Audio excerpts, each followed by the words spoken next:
day of my trip to Poland, and with just 6 hours left before my flight home, I chose carefully the places I wanted to see in the fascinating city of Krakow. The modern and cosmopolitan Hotel Chopin had been my base during my visit. After a brisk 10-minute walk, I found myself in the Riflemen's Park, close to the central bus and rail stations.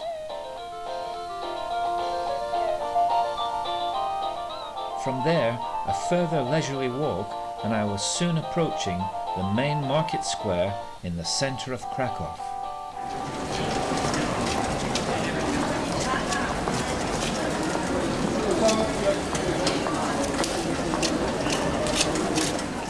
It is one of Europe's largest medieval squares, flanked on each side by numerous restaurants and cafes, as well as flower stalls, pavement artists and street performers.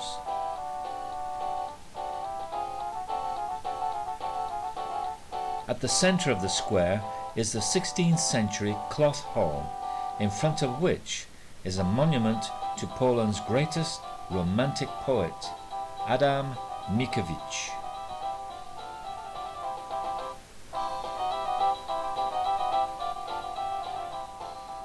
The monument itself serves as a favourite rendezvous for the local people.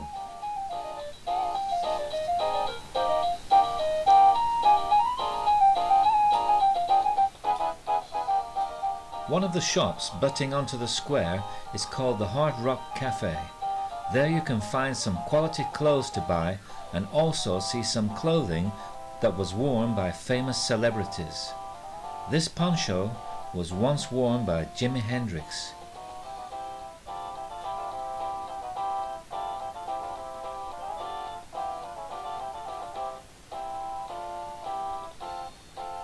And this brown suede jacket was worn by the king of rock and roll, Mr. Elvis Aaron Presley. Thank you very much.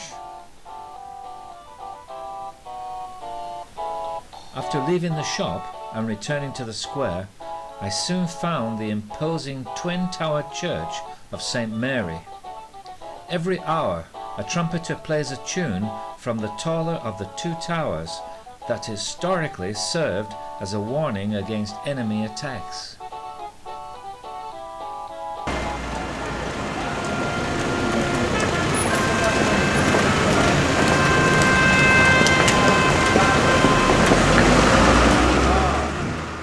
The church was built during the 14th and 16th centuries. Let me show you inside and have a look at its medieval artwork.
next choice of places to visit was the former armory turned museum, which houses a famous painting by Leonardo da Vinci.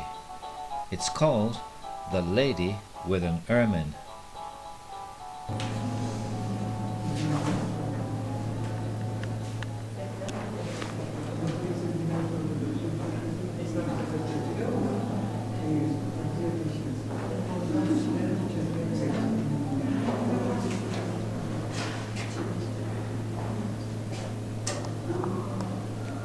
Another painting by Rembrandt van Rijn is titled Landscape with a Merciful Samaritan. These were two paintings I couldn't miss.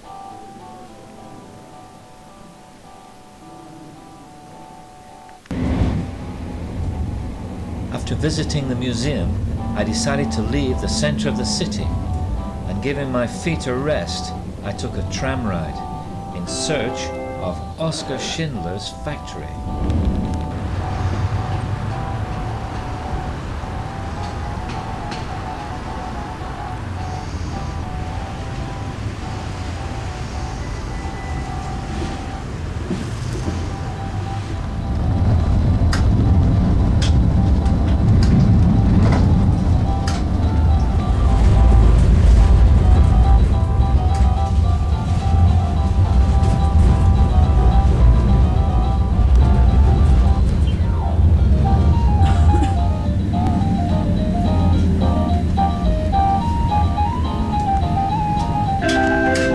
Świętej Gertrudy.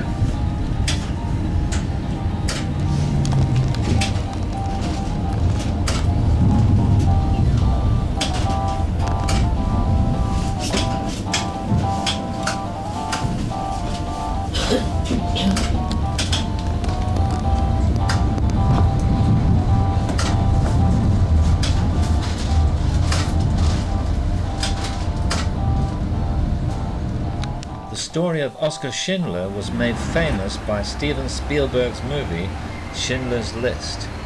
Schindler was credited with saving hundreds of Jewish lives by employing them in this factory during World War II. Today the factory is a museum and is open to visitors.